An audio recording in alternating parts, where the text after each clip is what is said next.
Questão 82 da prova de Física do CFS, segunda turma de 2021 da EAR.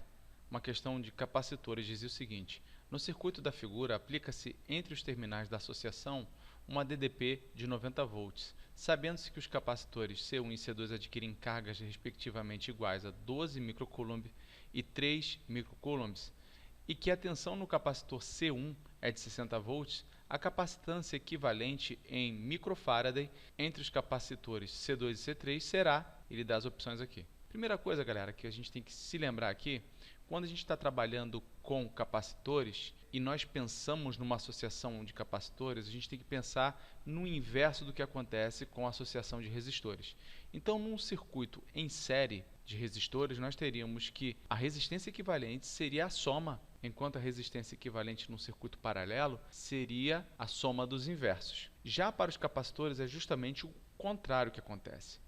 A questão está querendo saber basicamente qual vai ser a capacitância equivalente da associação entre C2 e C3 que estão em paralelo, ou seja, vou colocar aqui ó, C2 em paralelo com C3, qual vai ser o valor dessa capacitância. E a gente, recordando o que eu acabei de falar, já sabemos que a capacitância equivalente para esse caso vai ser nada mais do que a soma de C2 e C3, de acordo com o que a gente acabou de falar. A segunda coisa que a gente precisa ter em mente é a ideia de que, assim como nós víamos num circuito com resistores, onde nós tínhamos o circuito série e paralelo, por exemplo, no circuito paralelo, o que acontecia? Digamos que aqui tivéssemos resistores.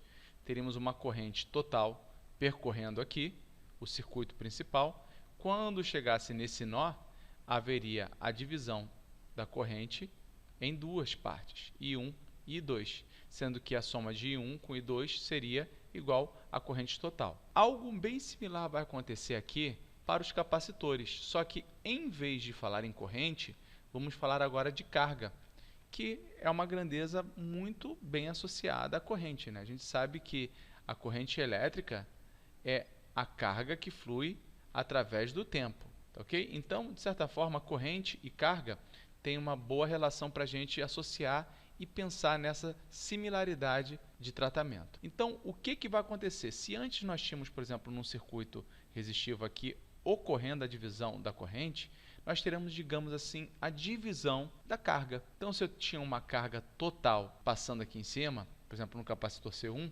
ele vai se dividir uma parte para C2 e outra parte da carga para C3. Dito isso, a gente pode, de fato, atacar a questão. A questão nos diz, em primeiro lugar, que aplica-se aos terminais da associação uma DDP de 90 volts. É o que está aqui, ó, 90 volts. É como se fosse a tensão total.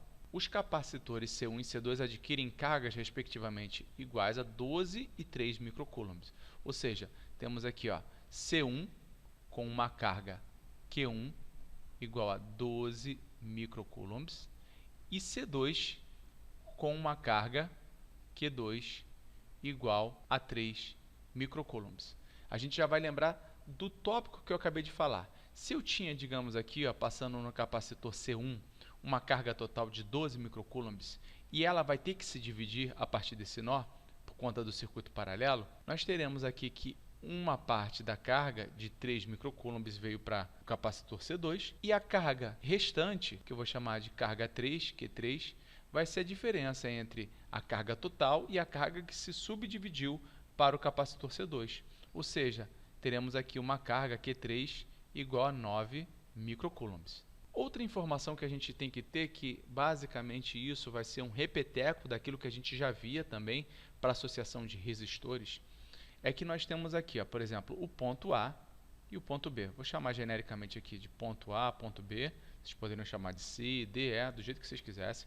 O fato é, entre estes terminais aqui, A e B, nós temos a mesma tensão.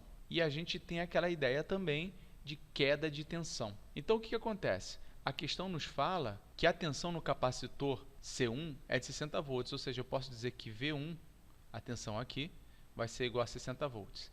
Se eu tinha uma tensão total de 90 volts e houve, de certa forma, uma queda de tensão, a gente pode falar assim, de 60 volts no capacitor C1, significa que entre os próximos terminais A e B não haverá mais nenhum outro elemento do circuito, ou seja, podemos dizer que a queda de tensão entre os pontos A e B será a diferença entre 90, que era o total, e 60, que era a parte que estava em C1. Então, dessa forma, eu posso dizer também que a tensão no capacitor 2 vai ser essa diferença igual a 30 volts, que vai ser a mesma tensão V3 no capacitor 3, que também é 30 volts. Beleza? Com isso a gente já tem todos os elementos necessários. Além disso, a gente vai precisar lembrar aquela fórmula muito difícil de decorar, de memorizar, que é a carga igual a capacitância vezes a voltagem, a tensão. Então, temos aqui Q igual a CV. Carga igual a capacitância vezes a tensão no capacitor. Dessa forma, para eu saber, por exemplo, aqui qual vai ser a capacitância C2, devido aqui ao capacitor 2, basta eu fazer que vai ser igual a carga 2 dividido pela tensão V2 que tem nele.